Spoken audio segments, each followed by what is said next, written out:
Valdenice, pastor, como uma pessoa pode agir ao saber da traição de um amigo?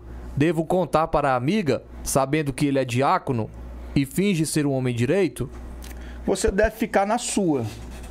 Você deve controlar a sua língua e esse espírito de fofoca que está aí ardendo, reinando, tá? Você deve se preocupar com a sua vida.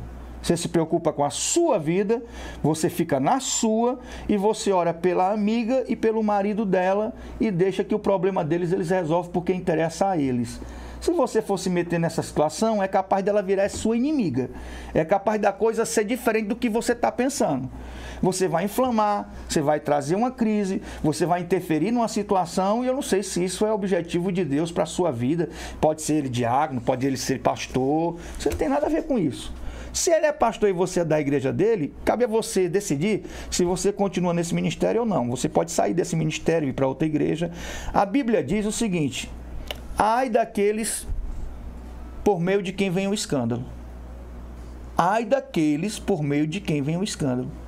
Então, se você observar o critério e a base do texto bíblico, o texto não está dizendo assim, aquele que escandaliza, aquele que peca, que escandaliza, ele vai pagar um preço. Ele vai pagar um preço.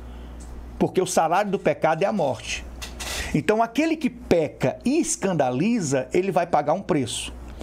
Mas aquele que faz, que promove o escândalo, aquele que pega o travesseiro de penas e rasga e joga ao vento, esse vai pagar um preço muito maior.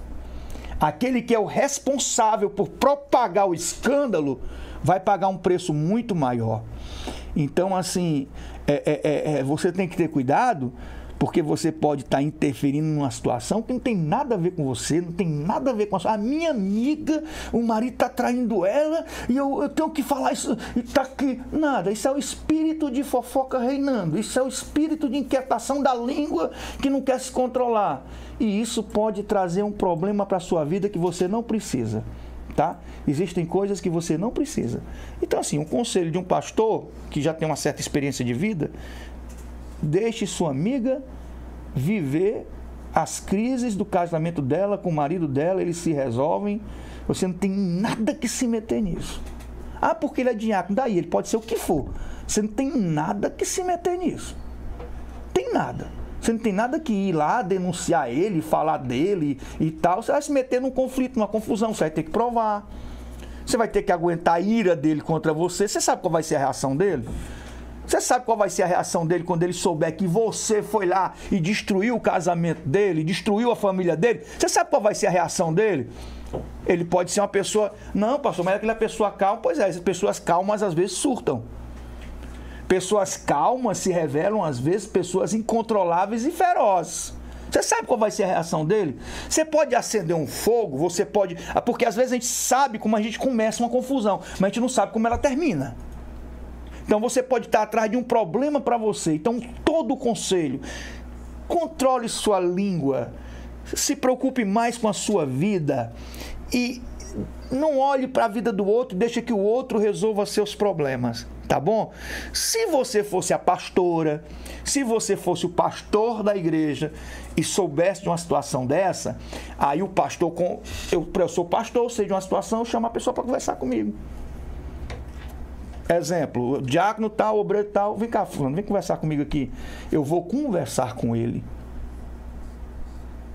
Eu vou entender o que é que está acontecendo com ele. Mas eu não vou entregar ele para a mulher dele para causar um conflito. Quem tem que confessar o pecado dele para a esposa, Breno, é ele. Quem tem que confessar o pecado dele para a esposa é ele.